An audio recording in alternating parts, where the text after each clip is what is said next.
एक पति पत्नी के पास गया, बोला गवर्नमेंट ने घोषणा करी है जिसके पास एक बच्चा होगा गवर्नमेंट उसको 10,000 रुपये महीना देगी।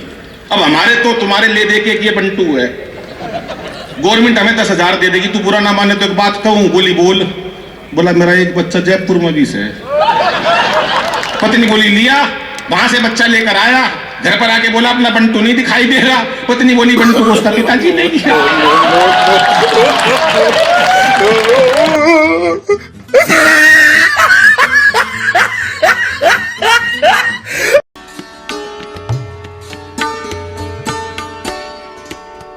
लीजिए मित्रों, मैं क्रम आगे बढ़ाता हूं और वातावरण ऐसा हो गया है कि मैं फिर हरियाणा के छोरे की तरफ आपको लेकर चल रहा हूं।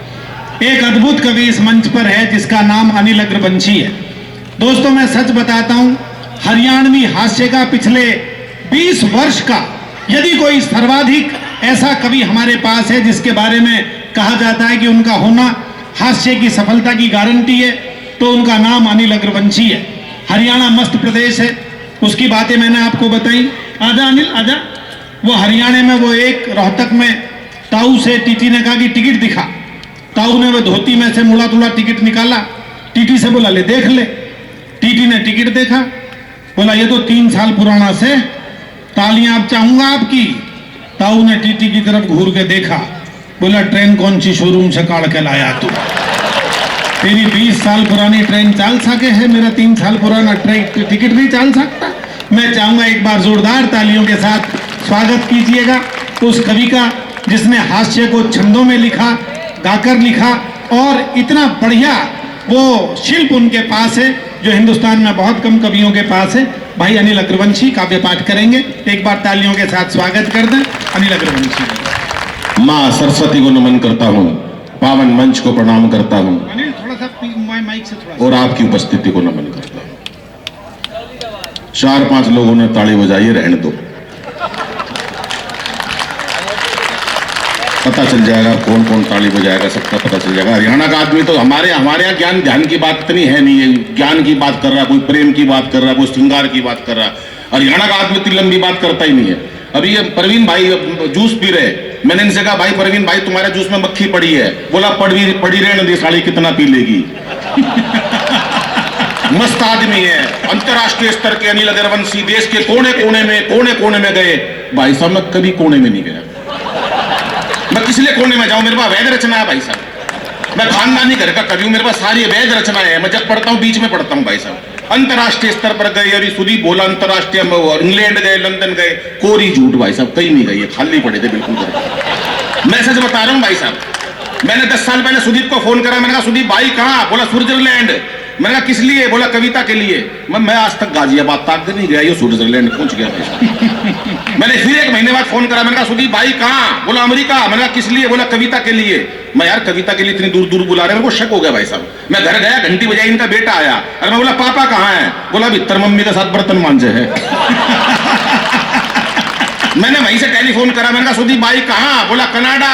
तू कहाँ? मैंने कहा दरवाजा खोल, कनाडा के बाहर खड़ा हूँ। एक बार तालियां बजाओ जरा जोरदार साहब, क्योंकि हंसना हंसाना आदत है मेरी, अपना बनाना आदत है मेरी। लोग तो मुंह फेर के चल देते हैं, आवाज दे के बुलाना आदत है मेरी। बहुत बढ़िया सुन रहे हो आप तमाम लोग, बहुत मस्ती का एक कवि सम्मेलन आज हो रहा है। बहुत बढ़िया आसाराम जी की बात बताई इन्होंने, कवि राम रहीम की बताई, पूनम वर्मा जी ने बहुत अच्छा कविता पाठ करा, वीरस का बहुत अच्छा कविता पाठ अभी हुआ। एक बार कई हो जाता है, ये जब ये आया था शुरू में 12 वाला लड़का, इसने बड़ा अच्छे गीत पढ़े, एक बार इसके मन के अंदर भी वीरस जाग गया। ये घर में गया भाई साहब, बोला सत्ता मेरे हाथ में सौंप दो, हालात बदल दूंगा। आ गया वीरस, अपने वीरस हो जाता, कई बार आपने देखा होगा। सत्ता मेरे हाथ में सौंप दो, हालात बदल दूंगा। अंदर से लुगा यही बोली पहले पजामा बदल ले, सुबह से उल्टा पहना था। तो वीरस भी सबके बस की नहीं है भाई साहब।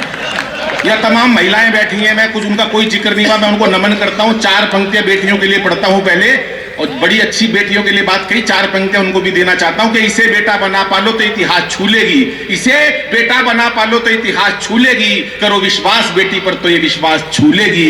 कभी जीवन में बेटी को नजरअंदाज मत करना, जरा से पंख खोलोगे तो ये आकाश छू लेगी, जरा से पंख खोलोगे तो ये आकाश छू लेगी। कमाल है, वाह वाह वाह वाह वाह वाह। बहुत शांति से सुन रही है, बहुत बढ़िया सुन रही है महिलाएं, इतनी शांति से सुनती नहीं। अभी दिल्ली में कवि सम्मेलन, एक ऑडिटोरियम में एक महिला 15 मिनट से गुस्से में घूर रही मेरे को, आई होगी घर में कलेश करके, मेरे को क्या लेना देना। मैंने बाद में पूछ लिया, मैंने कहा बहन जी मुझसे कोई गलती हो गई क्या? बोली नहीं, तेरी शक्ल मेरी सास से मिलती है।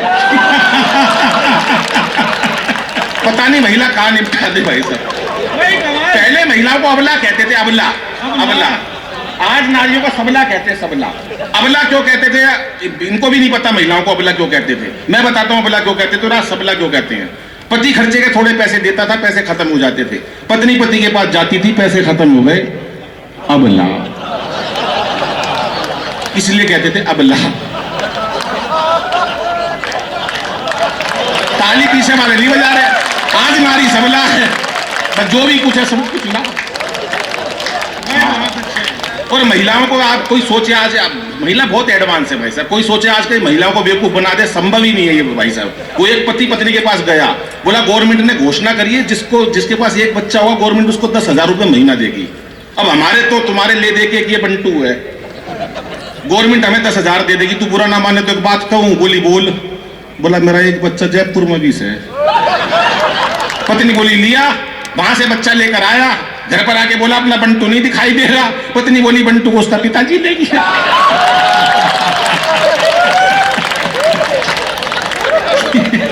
और ये तो महिला इतनी शांति से बैठी है। परवीन भाई हमारे हरियाणा की महिला इतनी लुगाई देर चुप बिठा दो, सच बता रहा हूं, खड़े नाश हो जाए कति।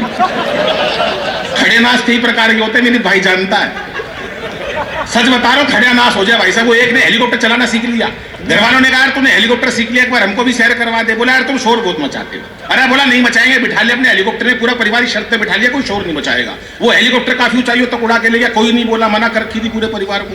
पीछे मुड़ के देखा सारा परिवार नाराज हुआ पड़ा। अरे बोला कोई कुछ तो बोलो, कोई नहीं बोला। उसने अपनी माँ से कहा माँ तू ही कुछ बोल। माँ बोली बेटा मैं अब क्या बोलूं, मैं तो जब ही नहीं बोली जब तेरा बाप नीचे गिर गया था।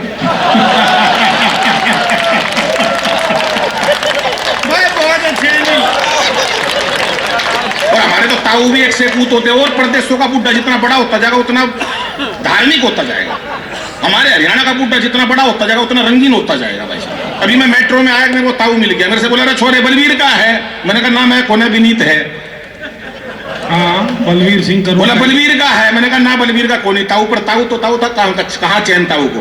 मैंने कहा ताऊ 3 बार मना कर दी, मैं बलवीर का कोनी, पर ताऊ फिर शुरू। अरे बोला बलवीर का है। मैंने भी गुस्से में कहा दी हाँ बलवीर का हूं। बोला होगा भाई बलवीर का, पर तू लाग तक होने। ये मस्ती हमारे हरियाणा की। एक बार हरियाणा की मस्ती के लिए तालियां बजाओ जरा जोरदार मिलके। मैं आपको 2-4 क्षण सुना के, मेरे पास समय की बहुत थोड़ा समय परवीन भाई ने दिया है क्योंकि लंबी टीम और समय बहुत हो गया है। सुनिएगा साहब कि इस बार मोदी जी की आई सरकार देखो, सबको उम्मीद है कि अच्छे दिन आएंगे। और केजरी जी सोच रहे मेरे धरनों के लिए कहीं आलीशान एक चबूतरा बनाएंगे। 2 मेडल जीते वो ओलंपिक में महिलाओं ने। उसी दिन केजरीवाल साहब ने दिल्ली में एक बयान दिया, मैं भी बचपन से लड़की बनना चाहता था, मुझे मोदी जी ने रोक लिया। 5 कमरों का फ्लैट है केजरीवाल साहब का, एक कमरे में पूरा परिवार रहता, बाकी 4 में मोदी के खिलाफ सबूत इकट्ठे कर के इस बार मोदी जी की आई सरकार देखो, सबको उम्मीद है कि अच्छे दिन आएंगे। और केजरी जी सोच रहे मेरे धरनों के लिए कहीं आलीशान एक चबूतरा बनाएंगे। आडवाणी सोच रहे पीएम तो बने नहीं, आडवाणी सोच रहे पीएम तो बने नहीं, लगता है सीधे राष्ट्रपति ही बनाएंगे। तालियां चौथी पंक्ति बचाइए भरपूर साहब। कि आडवाणी सोच रहे पीएम तो बने नहीं, लगता है सीधे राष्ट्रपति ही बनाएंगे। और राहुल जी बोले नहीं कांग्रेस पे भरोसा, लगता है शादी मेरी मोदी जी कराएंगे, लगता है शादी मेरी मोदी जी कराएंगे, लगता है शादी। 4 लोगों को भाई साहब बुलाया भी राष्ट्रपति ने, बोले पाकिस्तान को निपटाना। भाई साहब 4 लोगों को बुलाया, बोले किस किस को बुलाए, बोले पहले रामदेव जी को बुला लो। बोले रामदेव जी पाकिस्तान को कैसे निपटा देंगे, बोले इन्होंने बड़े बड़े उद्योगपति निपटा दिए। बोले दूसरे केजरीवाल साहब को बुला लो, वो भी निपटा देंगे। अरे बोला केजरीवाल साहब नहीं निपटा सकते पाकिस्तान को, बोला निपटाएंगे नहीं, कम से कम दुखी तो कर ही देंगे।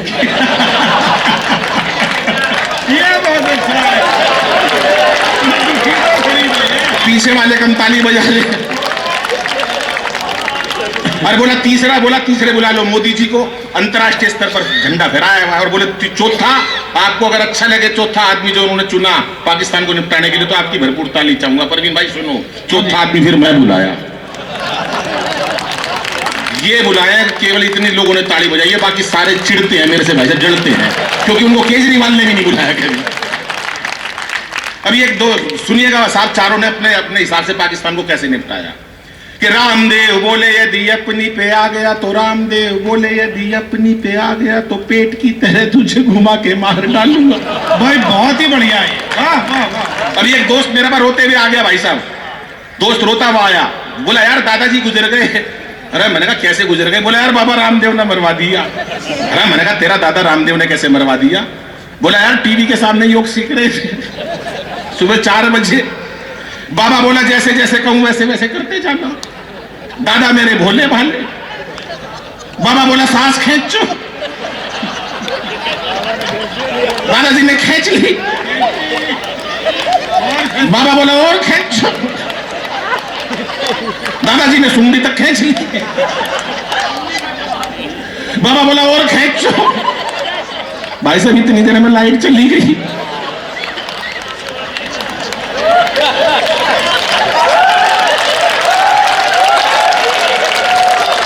थोड़ी देर में भगवान ने मेरा दादाजी खींच लिया, इतनी देर में लाइट आ गई। बाबा रामदेव टीवी से बोल रहे थे कि इस प्रकार से तमाम रोगों का निवारण किया जाता है। कि रामदेव बोले यदि अपनी पे आ गया तो पेट की तरह तुझे घुमा के मार डालूंगा। और केजू बोले अपने ही मफलर से तेरा मैं घोट दूंगा गला और दबा के मार डालूंगा। मैंने कहा भूल के भी मुझसे उलझियो ना, मैंने कहा भूल के भी, मैंने कहा भूल के भी मुझसे उलझियो ना, लंबी लंबी कविता सुना के मार डालूंगा। बहुत अच्छे। और चौथी पंक्ति में फिर आपकी तालियां चाहिए कि मैंने कहा भूल के भी मुझसे उलझियो ना, लंबी लंबी कविता सुना के मार डालूंगा। और मोदी बोले 56 इंची सीने की कसम मुझे 56 तेरे टुकड़े बना के मार डालूंगा। 56 तेरे टुकड़े बना के मार डालूंगा। 56 तेरे टुकड़े बना के भाई बहुत अच्छे। मीडिया वाले ने पूछा मोदी जी से, एक प्रधानमंत्री वो थे, एक आप हो, सुना है कि आप भी नहीं बोलते। मोदी जी ने कहा खबरदार मेरे लिए ऐसी कोई बात करी, मैं वैसा प्रधानमंत्री नहीं जो खामोश रहते थे। बोले आप कैसे हो? तो मोदी जी ने क्या बताया, किसकी मजाल मेरे सामने जुबान खोले, किसकी मजाल मेरे सामने जुबान खोले, मुरली मनोहर आडवाणी तक मौन है। भाई अनिल कमाल है भैया, जिंदाबाद। किसकी मजाल मेरे सामने जुबान खोले, मुरली मनोहर आडवाणी तक मौन है। और रोमिंग में जेटली है, रोमिंग में जेटली है, लोकल में अमित शाह, मेरे पास गुजराती डुअल सिम फोन है।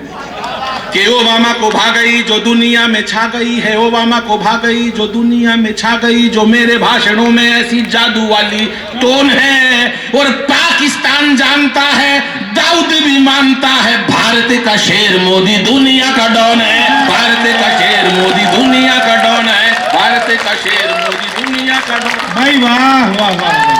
17 सैनिक भारतीय सीमा पर हमारे भाई साहब, 17। और एक बात और बता देता हूं भाई साहब, नोटबंदी हुई पिछले साल, एक आदमी मेरे पास रोता हुआ आया, कह रहा है मोदी जी ने मरवा दिया। मैंने कहा क्या हुआ? कह यार सारा एक रात के अंदर हमें तबाह करवा दिया। मैंने कहा कैसे? मैंने कहा तुम्हारे पास काला धन होगा। बोला यार वो तो था, लेकिन इसका मतलब ये थोड़ी ना कुछ तो अल्टीमेट देना चाहिए। मैंने कहा भाई देख, मोदी किसी काली चीज को नहीं छोड़ेंगे, सबको सफेद कर देंगे। जो मैंने उत्तर दिया आपकी तालियां चाहूंगा। मैंने कहा मोदी जी किसी काली चीज को नहीं छोड़ते, सब ना सफेद कर देंगे। बोले कैसे? मैंने कहा देख अमेरिका का राष्ट्रपति काला था, सफेद कर दिया, कभी बुरा कर दिया भाई साहब। अब ये जो सरकार बनाने की बात कर रही थी, ये भी पहले काली थी। पूनम वर्मा जी। लेकिन सुनिएगा साहब, 4 पंक्ति बोला मोदी जी मिल गए तो क्या कहना चाहूंगा कि क्या पता था रातों रात हो जाएगी ऐसी बात। याद करना वो तारीख जब एक रात के अंदर क्या हुआ, कि क्या पता था रातों रात हो जाएगी ऐसी बात, एक फरमान से ही सड़क पे ला दोगे। और हमें क्या पता थी ऐसी कड़क बनेगी चाय, एक घूंट में ही सारी जीभ को जला दोगे। कि जियो मेरे लाल की, आशीष अंबानी के लिए जियो मेरे लाल की, जियो जियो कि जियो मेरे लाल की आशीष, चौथी पंक्ति पे भरपूर तालियां चाहूंगा साहब कि जियो मेरे लाल की आशीष, अंबानी के लिए बाकियों को चाय वाली केतली थमा दो। और आपने लुगाई छोड़ी, देश का कसूर क्या है, लगता है धीरे धीरे सबकी छुड़ा दोगे, लगता है धीरे धीरे सबकी छुड़ा दोगे। भाई साहब 17 सैनिक सीमा पे मारे, हमारे बता देना परवीन भाई कितनी देर पड़ा। हाँ वो सुनाओ ना, नंबर वाली सुनाओ। हाँ नंबर वाली सुना देता हूँ, एक छंद और सुना देता हूँ भाई साहब। सीमा के ऊपर भाई साहब 17 सैनिक हमारे मारती है, पूरा पूरा पाकिस्तान परेशान हो गया भाई साहब। राष्ट्रपति ने बुलाया बाकायदा वहां के मिलिट्री चीफ को, बोले यहाँ आओ, पता करो हिंदुस्तान इतना बड़ा देश है, हमारे 38 सैनिक घर में घुस के मार दिए, पता करो कि कौन से प्रांत से लोग आए थे। बोला जी हरियाणा से आए थे। बोले तेरे को कैसे पता हरियाणा से आए थे? बोला एक सैनिक दूसरे से कह रहा था मार साढ़े का रेपटा।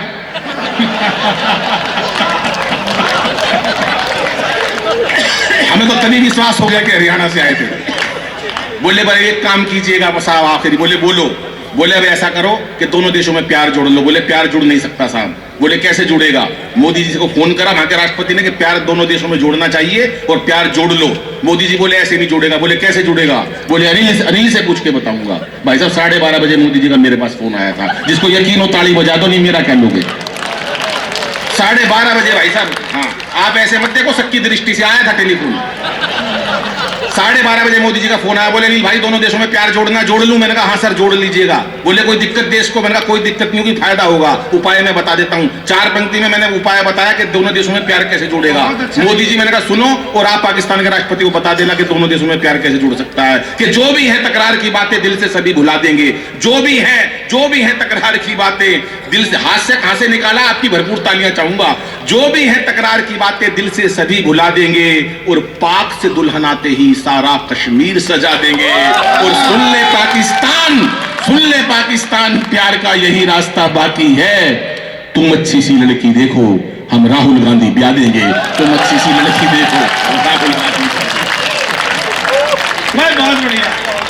एक अंतिम कविता सुनाता हूं, मेरे पास समय का बिल्कुल अभाव है। और एक अंतिम कविता के लिए भाई ने निर्देश दिया है, आदरणीय संतोष आनंद जी भी बैठे हैं, वहां तक का सफर तय करना है और लगभग 2:45 का समय हो गया। मैं एक कविता सुना देता हूं। सब टीवी बाबा के बात पर इस कविता को पसंद किया गया। आजकल बच्चों को तनाव है, छोटे छोटे बच्चों को हम टेंशन दे देते हैं पढ़ाई के लिए, और बच्चों को इतनी पढ़ाई के लिए टेंशन देते हैं कि बच्चे आत्महत्या तक करने लगे हैं साहब। मेरी हास्य बैंक की कविता पूरे देश के अंदर एक मैसेज देती है कि बच्चों को कभी तनाव में नहीं पढ़ाना चाहिए। अब हम गए स्कूल में, भाई साहब पढ़े, बहुत पढ़े रहे, पढ़े रहो, अपने क्या जरूरत है भाई साहब। बहुत अच्छा है, वाह। वो एक का रिजल्ट आया, पिताजी ने कहा अभी तेरा रिजल्ट आया था, क्या हुआ? बोला सरपंच का छोरा फेल हो गया। अरे बोला सरपंच का फेल हो गया और तेरा क्या हुआ? बोले कहा कि डॉक्टर का लड़का फेल हो गया। अरे बोला सरपंच का हो गया, डॉक्टर का होगा, महाराज तेरा क्या हुआ? बोले इससे ज्यादा क्या कहूं, प्रिंसिपल का बेटा फेल हो गया। अरे बोला अपनी बता। बोला फिर पिताजी तू कौन सा प्रधानमंत्री लाग रहा है? वाह वाह वाह वाह। तेरा भी नहीं मट लिया हाथ की हाथ भाई साहब। तो अपने को ये वाली पढ़ाई पढ़नी है, अपने को टेंशन वाली कोई पढ़ाई नहीं। एक बार जोरदार तालियां बजाओ, मैं एक अंतिम कविता पढ़कर अपना स्थान लेता हूं। बहुत अच्छा, बहुत अच्छा, वाह, बहुत अच्छा। कि आजकल के बच्चे गजब ढा रहे हैं, आजकल के बच्चे गजब ढा रहे हैं परीक्षाओं में। भाई साहब पता नहीं क्यों इतने नंबर ला रहे हैं। आजकल के बच्चे गजब ढा रहे हैं परीक्षाओं में, पता नहीं क्यों इतने नंबर ला रहे हैं। हम तो 7-8 भाई थे, पढ़ाई में खूब दिल लगाया करते, तब जाके सबके मिला के 60-70% आया करते। बहुत अच्छे, वाह वाह वाह। हौसले इतने बुलंद भाई साहब कभी उदास नहीं हुए। हौसले इतने बुलंद कभी उदास नहीं हुए। एक साल में तो भाइयों से ज्यादा पास नहीं हुए। घर वालों ने जो पुस्तक एक बार दिलवा दी, भाई साहब सारी जिंदगी वही चला दी। छोटे वाला भाई कई ट्यूशन पढ़ा, पूरा जोर लगा लिया, अगली क्लास में नहीं चढ़ा, आखिर में नानी कटवाना पड़ा। दरअसल उसे जबरदस्ती स्कूल में डलवा दिया। पहली कक्षा में दाखिल कराया था, 5 साल बाद पहली से उठवा लिया, वहीं पाया उसी बेंच पे बैठा हुआ। और इस पंक्ति पे आपकी तालियां चाहूंगा साहब, आपका समर्थन आशीर्वाद चाहूंगा। पहले मेरे नंबर सुनना, फिर उसके बाद आशीर्वाद देना और बधाई देना। 12वीं कक्षा में मेरे अकेले के भाई साहब 33% नंबर आए थे। वही बात है, 15-20 लोगों ने ताली बजाई है, बाकी को कोई खुशी नहीं हुई मेरे नंबरों की। 12वीं में मेरे अकेले के 33% नंबर आए थे। घर वालों ने जश्न मनाए थे। कैसे जश्न मनाए थे सुनो। जब मैं रिजल्ट देखकर घर लौटा तो अद्भुत घड़ी थी। जब मैं रिजल्ट देखकर घर लौटा तो अद्भुत घड़ी थी। बड़ी बुआ दरवाजे पे आरती का थाल लिए खड़ी थी। बहुत अच्छे। कहने लगी बच्चे ने इतिहास रच दिया। कहने लगी बच्चे ने इतिहास रच दिया। और इसी खुशी में सवेरे की सवामणि शाम का भंडारा रख दिया। पिताजी ने 33% की खुशी में पूरे घर में सफेदी करवा दी। पिताजी ने पूरे घर में सफेदी करवा दी और मार्कशीट शीशे में जड़वा के ड्राइंग रूम में टंगवा दी। मैं रिश्तेदारों को दिखाऊंगा। कविता का सबसे पावरफुल पंच देता हूं और आपकी तालियां चाहूंगा। बड़ी अम्मा ने तो यहां तक कह दिया, दादी मां ने तो यहां तक कह दिया, अब जब तक इस बच्चे की पढ़ाई चलेगी घर में देसी घी की अखंड जोत जलेगी। ये अलग बात है पढ़ाई बीच में ही छुड़वानी पड़ी। बाबूजी 6 महीने से पहले जोत बुझानी पड़ी। बहुत अच्छे। लेकिन ना कोई शिकवा ना कोई गिला, दाखिला आखिर कॉरेस्पॉन्डेंस में मिला। क्योंकि हमारे समय में बच्चे पढ़ाई से बिल्कुल नहीं घबराते थे। एक कक्षा में कई साल लगाते थे और कई बच्चों के तो रिश्ते भी स्कूल के थ्रू आते थे। परवीन भाई की शादी स्कूल से हुई है। सही बात। कि छठी में पढ़ता 24 साल का ढींग हो गया। हमारे समय में बच्चे पढ़ाई से बिल्कुल नहीं घबराते थे। एक कक्षा में कई वर्ष लगाते थे। कई बच्चों को तो रिश्ते भी स्कूल के थ्रू आते थे और भाई साहब कई बार तो सिलेबस तक एक्सपायर हो जाया करते। कई बार तो सिलेबस तक एक्सपायर हो जाया करते। बच्चे वही पढ़े रहते, साहब मास्टर रिटायर हो जाया करते। और आपके बैंक पे, इस बैंक पे आपका ध्यान चाहूंगा। जो बच्चे एक कक्षा में कई वर्ष लगा दिया करते, जो बच्चे एक कक्षा में कई वर्ष लगा दिया करते, उन्हें अगले साल कक्षा का मॉनिटर बना दिया करते। जो बच्चे एक कक्षा में कई वर्ष लगा दिया करते, उन्हें अगले साल कक्षा का मॉनिटर बना दिया करते। वही बच्चे आज देश के विजेता बन गए और उस टाइम के सारे मॉनिटर आज देश के नेता बन गए। और उस टाइम के सारे मॉनिटर आज देश के नेता बन गए। लेकिन आजकल के बच्चे जाने किस तनाव में रहते हैं। आजकल के बच्चे जाने किस तनाव में रहते हैं। हर वक्त एक अभाव में रहते हैं। बच्चों का बचपन बस्ते के बोझ तले दब गया। बच्चों का बचपन बस्ते के बोझ तले दब गया और माँ बाप का प्यार कंप्यूटर, टीवी व मोबाइल की भीड़ चढ़ गया। माँ बाप का प्यार। धन्यवाद। नमस्कार।